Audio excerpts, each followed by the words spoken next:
అడుగుతాడు గట్టిగా. మనము దాని మీద ఫోకస్ చేయాలి, మూవీ లీక్స్ మీద ఫోకస్ చేయాలి. ఈ మూవీకి చాలా లీక్స్ జరిగినాయి, ముందరే జరిగినాయి.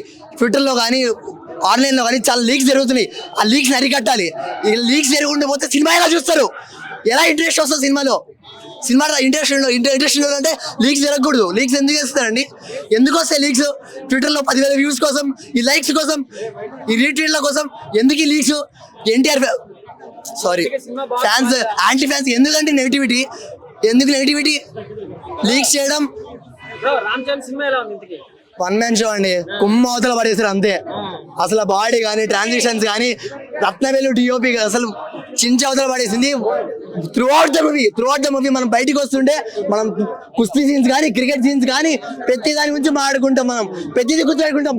ప్రతి గాడు బయటికి వచ్చేటప్పుడు మనకు హృదయాల్లో ఉంటాడు, అది మాత్రం గుర్తుపెట్టుకోండి.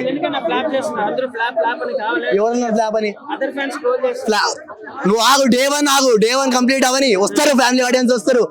ఎక్కుద్ది సినిమా, స్లో పాయిజన్ లాగా ఎక్కుద్ది. ఇదేమన్నా దేవరా అనుకుంటున్నారా? ఇది ఏమన్నా టైర్ 1 కలికి అనుకుంటున్నారా? ప్రతి సీన్ ఎలివేషన్ ఇచ్చి పంపించడానికి. ఇది కంప్లీట్ అయిపోద్ది సినిమా. పార్ట్ 1, పార్ట్ 2, పార్ట్ 3 ఉండవు, కంప్లీట్ సినిమా ఉంటది. షార్ట్ ఎండ్ మొత్తం పెద్దగా స్టోరీ ఉంటది.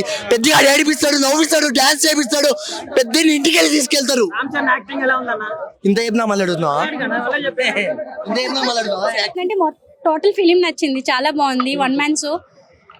రామ్ చరణ్ చాలా కనెక్ట్ అయ్యాం రామ్ చరణ్ కి. Being a fan, we are so proud of him. చాలా మంది పబ్జి అని అవని ఇవని ఫోన్లో ఎస్, చాలా మంది ఎడిక్ట్ అయిపోతున్నారు ఫోన్స్ గేమ్స్ తో. సో అదే చూపించారు. బయట స్పోర్ట్స్ ని బాగా ఎంకరేజ్ చేయాలి. ఎక్కడున్నామని కాదు, మనకున్న ధైర్యం, మనకున్న స్పోర్టివ్నెస్ అన్ని మనకు ముందుకు తీసుకుని వెళ్తుంది. జాన్వి గారి రోల్ ఏం లేదు. సో అలా ఉండడమే ఈ మూవీ చాలా హిట్ అయిందని నేను అనుకుంటున్నాను. లైక్ మనం చూసుకుంటే దేవరా కూడా జాన్వీ కపూర్ లాగా కొంచెం పోయింది. ఇప్పుడు వన్ మ్యాన్ షో లాగా రామ్ చరణ్ది పెద్ద సూపర్ హిట్ ఉంది. చాలా బాగా డైరెక్ట్ చేశారు. మీకు ఏ క్యారెక్టర్ బాగా నచ్చింది? నాకు అన్ని క్యారెక్టర్స్ నచ్చాయి.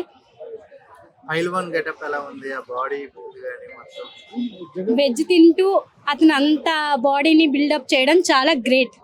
ఇప్పుడు నార్మల్ గా రామ్ చరణ్ గారు అంటే ఆ గ్రేస్, ఆ డాన్స్ సూపర్ గ్రేస్ అయితే అసలు చెప్పక్కర్లేదండి. ఇంకా మనం ఆ మూవీ చూస్తే చాలు, దట్స్ ఇట్. ఇప్పుడు హిట్ కొట్టేసినట్టేనా ఇద్దరు డైరెక్టర్ అక్కడ హీరో? గ్యారంటీ. ఎంత ఇస్తారు రేటింగ్? మనం రేటింగ్ ఇచ్చినంత వాళ్ళం కాదు. రామ్ చరణ్ సూపర్, ఎప్పుడు 10 out of 10. That's it. Thank you. అయితే చాలా బాగుంది. అసలు నెగిటివ్ కామెంట్ చెప్తారా కొంతమంది? ఈ సినిమాకి నార్మల్ గా అందరు నెగిటివ్ కామెంట్ చెప్తారు, కంటెంట్ క్రియేషన్స్, సోషల్ మీడియాలో ఇంకా చాలా మంది నెగిటివ్ కామెంట్ చెప్తారు. సినిమా చూడక ముందే నెగిటివ్ కామెంట్ చెప్తారు. నేను చాలా అబ్జర్వ్ చేసినా, చూసినా కూడా. సినిమా బాగాలేకపోతే నెగిటివ్ కామెంట్ చెప్పండి, అది పర్లేదు, బాగుంటుంది సినిమా. ఇప్పుడు ఈ సినిమా చూసినాక నెగిటివ్ కామెంట్స్ అసలు ఆ ఫీలింగే రాదు, నెగిటివ్ కామెంట్ చెప్పే ఫీలింగే రాదు. ఈ సినిమా చాలా బాగుంది. ఈ సినిమా ఆనెస్ట్గా నేను జెన్యూన్ రివ్యూ నాది. ఈ సినిమాలో స్పెషల్ ఏంటంటే, ఒక విలేజ్లో ఒక పర్సన్, ఆ పర్సన్ ఆ జర్నీలో ఆయనకి ఎన్ని కష్టాలు వస్తాయి, ఒక విలేజ్ కోసం ఆయన పోరాడిన జర్నీలో పోరాడాడు అనమాట. ఆయన అన్ని గేమ్స్లలో హైలైట్ అనమాట. మల్టీ టాలెంటెడ్ పర్సన్ ఒక విలేజ్లో. ఆయన ఒక ఊరు కోసము అంత రిస్క్ చేసి లాస్ట్లో ఇండియా వరకు రీచ్ అవుతాడు. ఇది మెసేజ్ ఇచ్చిండు బుచ్చిబాబు డైరెక్టర్. సినిమాలో మెసేజ్ అయితే కంటెంట్ పీక్స్లో ఉంది. సినిమా అదుర్స్ అంతే, మెంటల్ మాస్, ఒక్కొక్క సీను గూస్ బంప్స్. ఇట్లాంటి పర్ఫార్మెన్స్ నేను ఎక్కడ చూడలేదు. జాన్వీ కపూర్ యాక్టింగ్ కూడా బాగానే ఉంది, బట్ కొంచెము ఆ స్టోరీకి తగ్గట్టు కొంచెం లైనప్ వెనకాల పోయింది అంతే. అంటే ఆ సీన్కి తగ్గట్టు యాక్టింగ్ చేసారు. ఆ ఎవ్రీవన్ అందరు ఆర్టిస్టులు సీన్కి తగ్గట్టు యాక్టింగ్ చేశారు, చాలా బాగుంది. జాన్వీ కపూర్ సినిమాకి ఒక చాలా ప్లస్ పాయింట్ అని చెప్తాను నేను. ఎందుకంటే గ్లామర్ తప్ప ఓకే.